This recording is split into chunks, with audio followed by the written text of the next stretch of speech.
sorry. I was gonna say see you around because I was thinking, as that's what I say at the end of every video. But I said at the beginning, hi everybody, LaserDude99 here.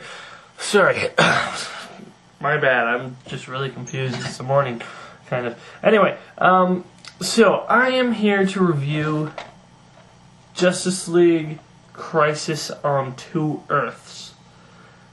Now, this is the newest movie from DC Universe Animation, or Warner's Premiere, I believe, is the studio that goes for it. Anyway, this movie is, as I said, the newest animated movie from DC. And the basic story I will go into is basically in this world, in this DC world, there are infinite number of parallel Earths. That every time you make a choice on another Earth, you make the opposite choice. And so every time you make a choice, it creates a parallel Earth. On this parallel Earth that they collide with is basically the evil version of the Justice League. We got evil Superman called Ultraman, evil Batman called Owlman, evil Wonder Woman called Superwoman, and a whole bunch of other characters that are basically have the same powers as the normal Justice League, but are evil. Now, our story begins with the two heroes of this other universe, and it's Lex Luthor and the Joker. Of course, in this universe, Joker calls himself the Jester. It was kind of interesting to see Joker as a good guy. It was kind of funny to look at. Anyway, so then Lex Luthor, the good Lex Luthor, goes to our universe to try to recruit our heroes to stop the bad heroes of their universe. So, now that I've tried to explain the little confusing plot, let me just go into how I feel about this movie. I stinking loved it. I loved it. Man, I mean, this movie is like, I think I like it better than Green Lantern, the Green Lantern animated movie. It blew my mind. I mean, the fight scenes in here are so awesome and so well crafted. We're compromised. What tipped you off? I don't have time for this. I need that data. Take them down. And it's kind of fun because if you are in the know of the DC Universe heroes, it's kind of funny to when you go to this other universe, you say, hey, that's the bad Halo. Or, hey, that's Elongated Man, his bad version. Or, sort of thing. And the voices they got to play these guys really well. I especially like the guy they got to play Owlman.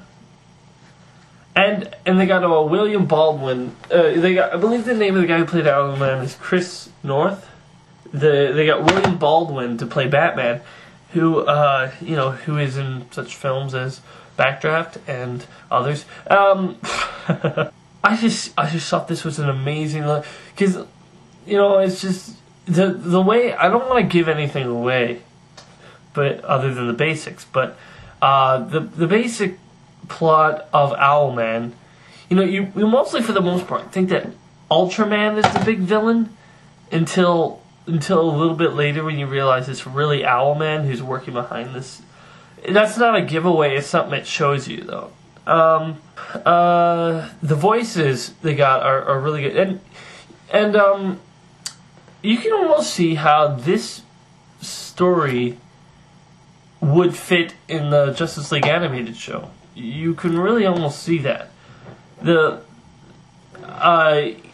the first look at Crisis on Two Earths, they talked about how Dwayne McDuffie, the writer, actually wrote this for the show, but it never got put in, and so it was a great script, so they thought, why don't we just make some changes to it and make it the actual Crisis on Two Earths?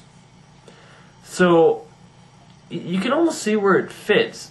You'll see, if you've seen it, you know what I mean, and if you haven't, well, see it, and then you'll know what I mean if you know what I mean about DC Comics and the Justice League animated show. as I said, the animation is really good. It's kind of, I don't know, it's hard to explain, but there's a lot of really interesting elements to this. Like, Deathstroke is the president of the United States in the bad guy universe because he's a good guy in the bad guy universe, and his daughter and the Martian actually have a thing for each other.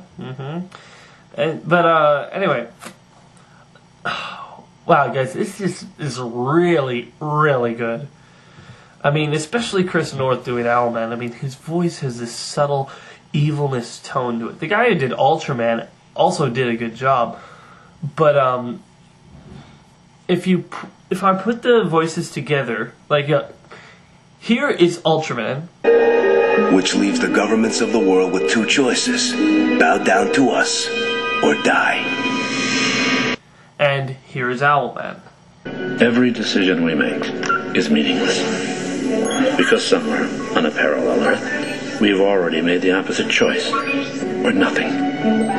Less than nothing. I mean, you can see you can hear the difference. I mean, the way that... the best people who can do evil aren't people who can yell it out, "I will kill you." It's the people who say, "Enough. I'm going to kill you now." Or just stuff like that. This subtle, creepy, eerie evil. It's not the booming voice. I'm not dissing the guy who does Ultraman. He did a good job too, but Chris North did a great job.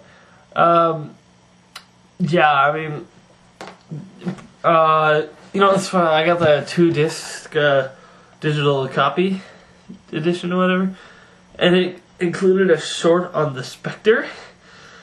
I mean, it's just kind of, it's morbid, actually. It's really morbid. Anyway, one thing I have a complaint of, it's not about the movie, it's about one of the special features. Now, in the special features, there's the look at all the other DC animated movies, and then there's the look at Under the Red Hood, which is fine. But on the other side, they have a whole bunch of the editors and writers talking about the crisis, what a crisis actually is and what it means and stuff. It starts out fine, but the problem is they don't talk about one crisis and talk about the other. They go from Infinite Crisis to Identity Crisis to Crisis on Infinite Earth to Final Crisis to Infinite Crisis to Identity Crisis to Final Crisis to Identity Crisis to Final Crisis to Crisis on Infinite Earth. I mean, they bounce around and talking, like, half the times I don't even know really what they're talking about. I mean, they just show a picture of the comic and so that's what they're talking about. But, I mean, like, shouldn't they just talk about one of them first? Can't they just talk about one of them for a while, stop, and then talk about another one for a while, stop, and talk about another one for a while, and that sort of thing. But, that's just a little quibble. This deluxe edition also has 2 episodes from the Justice League animated series named. And that's one thing that I like about this. They got different voices. I mean, it could be so tempting to save on money to say, we'll just let the actors play the evil twins as well. But I thought it was so nice when they didn't do that. There's so many good lines in here. In this movie is unbelievable, lines that I love when they happen. They're just so cool. And as I said, the animation's great. And these movies are getting better and better. Sure, I think I still like Green Lantern better than Public Enemies, but I like this the best so far. And I can't wait for Under the Red Hood. Sure, I know who Red Hood is, but it doesn't mean it'll make a bad animated movie. So what do I give this? What do I give this movie? I guess I would have to give Crisis on 2 Earths 8.5. out of 10. So, remember guys, I'm LaserDude99. If I don't like it, it's not worth it. See you around. Be sure to check out more of my other videos on my channel, and wait for more coming soon.